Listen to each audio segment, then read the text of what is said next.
नमस्कार, मैं हूं वीरेंद्र कुमार झा और आप इस समय देख रहे हैं खबरदार तक। पश्चिम बंगाल इस समय काफ़ी सुर्खियों में है। चुनाव से पूर्व एसआईआर के मुद्दे पर, चुनाव के दौरान तरह तरह के राजनीतिक मुद्दों पर और चुनाव के पर्यंत उपरांत वहाँ फैली हिंसा के मुद्दे पर पश्चिम बंगाल गरमाया हुआ है। और इस गर्मी से अब शुभेंदु अधिकारी जो नए नए मुख्यमंत्री बने हैं पश्चिम बंगाल के, वे ममता बनर्जी को झुलसाने का प्रयास कर रहे हैं। तो ममता बनर्जी इसी गर्मी से शुभेंदु अधिकारी को झुलसाने की प्रयास में जुटी।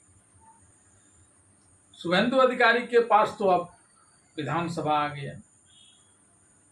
पहले भी वे विधानसभा में थे नेता प्रतिपक्ष के रूप में, तो कभी ममता बनर्जी के सहायक के रूप में, और अब तो मुख्यमंत्री हैं।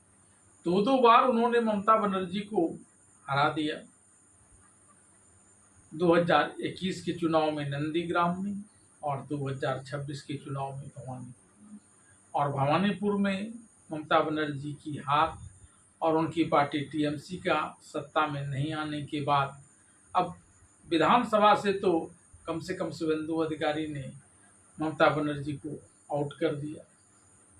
अब ममता बनर्जी आउटडेट न हो जाए, इसके लिए वो अपने प्रयास में जुटी हुई है। ममता बनर्जी भी बड़ी जुझारू नेता मानी जाती हैं और वे इसमें जुट भी गई हैं। वैसे तो भले ही विधानसभा उनके हाथों से चला गया हो, लेकिन सड़क तो है। लेकिन माना जाता है कि सड़क की आवाज़ ज़्यादा दूर तक नहीं जाती। ऐसे में उन्होंने सड़क पर अपनी आवाज़ उठाने के साथ साथ न्यायालय में भी अपनी आवाज़ उठानी प्रारंभ कर दी है। वकीलों की वेशभूषा कोर्ट टाइम में वे पहुंच जाती हैं कोर्ट और विभिन्न मुद्दों को वहाँ उठाते हुए और फिर उसका राजनीतिक लाभ और दूर तक उस आवाज़ को पहुँचाने के प्रयास में जुट जाती हैं।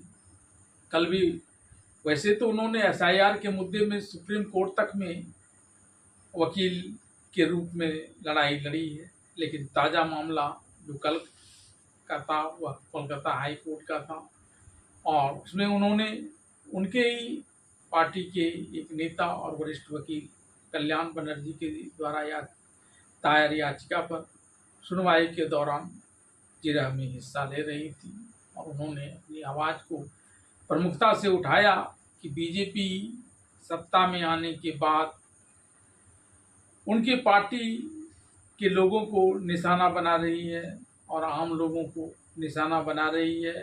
हिंसा का तांडव पश्चिम बंगाल में देखा जा रहा है। अब आप में से कईयों को लगता होगा कि ममता बनर्जी आखिर वकीलों की वेशभूषा में कोट टाई लगाकर कैसे अदालत पहुंच जाती हैं। अपना मामला हो तो खैर माना भी जा सकता है, लेकिन दूसरे के मामले में भी तो मैं आपको बता दूं कि ममता बनर्जी लॉ ग्रेजुएट भी हैं। इसके अलावा वे आर्ट से परास्नातक हैं और शिक्षा में भी उन्होंने एमएड तक की डिग्री प्राप्त कर ली है। लिहाजा वे कोर्ट में एक वकील के रूप में बहस कर सकती है। यह बात दिगर है कि वे इसके बाद इसका राजनीतिक लाभ उठाने का प्रयास करती है, क्योंकि मामला कोर्ट में चल रहा होता है, इसलिए इस पर लोगों की ध्यान भी ज़्यादा जाती है। दूसरे शब्दों में कहें तो विधानसभा से कुछ कम महत्व यहाँ की आवाज़ को नहीं देती है जनता, और यह उन्होंने कारनामा कर भी दिखाया।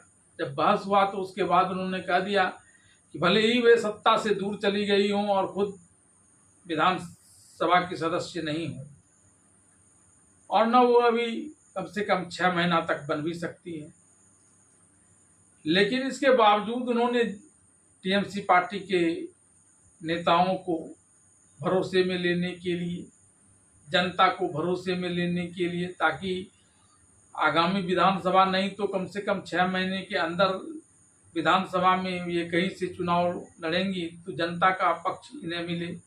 इसके लिए इन्होंने कहना शुरू कर दिया, ये अब भी जनहित के मुद्दे को उठा रही है और न्यायालय के मुद्दे के जरिए ही ये SIR की भी बातें कर देती हैं, चुनाव के पश्चात हिंसा की भी बातें कर देती हैं, बीजेपी को भी घेरने को, खासकर शुभेंदु अधिकारी को नीचा दिखाने का मौका हमेशा तलाशते रहती हैं। तो उधर शुभेंदु अधिकारी भी इस मामले में पीछे नहीं है, वे भी हाथ धोकर ममता बनर्जी के पीछे पड़ चुके हैं और इसलिए उन्होंने करप्शन पर जीरो टॉलरेंस की बात कहते हुए इनके चहेते भ्रष्ट अधिकारियों के मामले में कई फाइलों को जो उनके अनुसार ममता बनर्जी के द्वारा जानबूझकर दबा कर रखा गया था 4-5 वर्षों से, उसे खोलने की इन्होंने CBI को अनुमति दे दी है।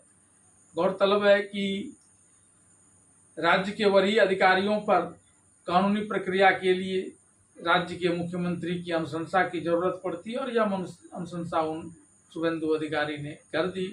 अब CBI ऐसे मामले को देखेंगे। दरअसल शुभेंदु अधिकारी इन अधिकारियों के माध्यम से ममता बनर्जी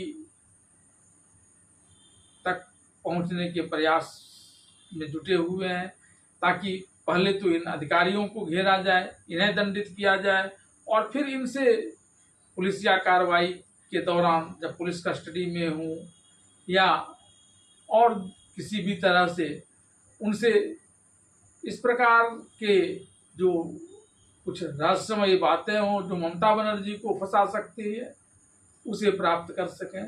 और इसलिए कर उन्होंने जो निकायों में शिक्षकों की भर्ती भी थी, उस मामले को भी CBI के समक्ष सौंप दिया है। अब ममता बनर्जी और शुभेंदु अधिकारी एक दूसरे में कौन किसको परास्त करेगा यह तो वक्त ही बताएगा। फिलहाल दोनों ही नेता अपनी अपनी दांव चल रहे हैं।